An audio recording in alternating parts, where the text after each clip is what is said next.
Well, we take you next to the border between Ivory Coast, Burkina Faso and Mali, because it's there that reports of new jihadist camps springing up rapidly are coming. Jihadists' ability to recruit young people at border regions remains a source of concern for governments in the Sahel. Only in June, Ivory Coast pledged $430 million to help support young people at risk from Sahel jihadists. We can get you some analysis on this story with our jihadi movement specialist, Wassim Nasr, who joins me in the studio.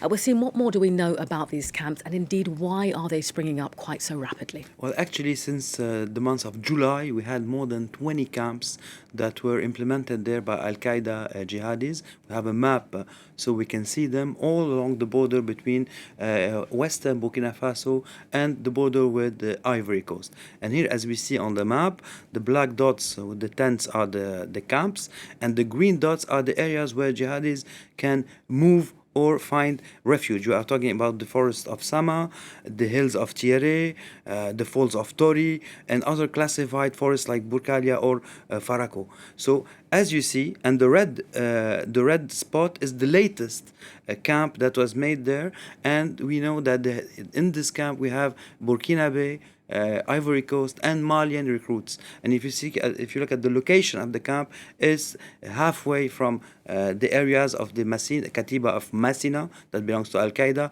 and the southern unit of al-Qaeda. So it could be used as a hub in this area.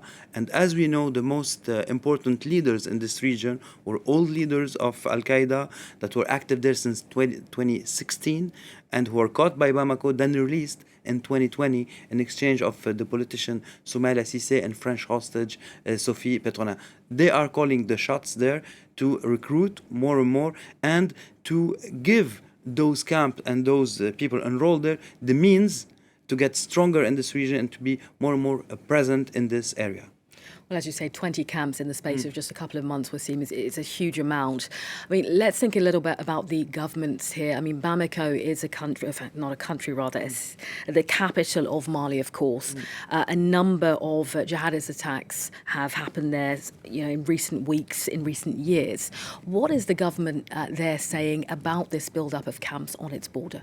Well, not much, because those information, we got them from local sources on the ground. We hear a lot about what's happening in the center of Mali, military operations, human rights abuses, and even in the north, but we don't hear anything about this region in particular.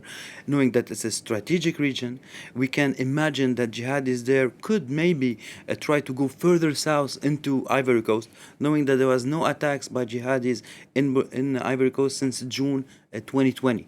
And the attacks at the time were retaliation against the Ivory Coast Army that conducted an operation on the border. So we could imagine that the aim is to go further south. But when we know that this region is very rich in gold, we know that all main roads that lead to Bamako from other counties go through this region. We know that this is a region where there is too much money because of trade, either illegal or legal trade. We can imagine that al-Qaeda will use it to consolidate its positions there and maybe at one time cut the roads towards Bamako more than going further south. So it is very strategic, and your question is very good because we wonder why isn't Bamako reacting, especially when we know too that, for example, the Wagner mercenaries are trying to be present in this region because of the gold which is present in this region in order to pay their mercenaries. So it's a very particular situation.